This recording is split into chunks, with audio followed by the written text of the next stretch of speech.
Morning, YouTube world. 19 below when I got up this morning. It's up to 11 degrees now, and it feels kind of like a heat wave. So we've got another 2 feet of snow coming. That's what they're telling us. And I'm thinking I should get out here and peel back. There's not a lot of snow on the ground, but there is a few inches. I should peel all that back. I should redig my trench.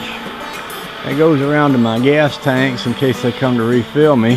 And just kind of push some snow. I notice there's quite a lot of snow here in front of the garage. I think that's more than there was before, and I think some of it might have come off the roof and piled up there. So it would be a good time to see if I can work my snow around and push some of that out of the way, push some snow back up in there, push these banks out here, here, and here.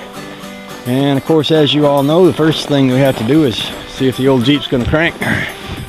So I expect she will, but we'll see. I'll let y'all sit in the snowbank here and watch while we give her a try.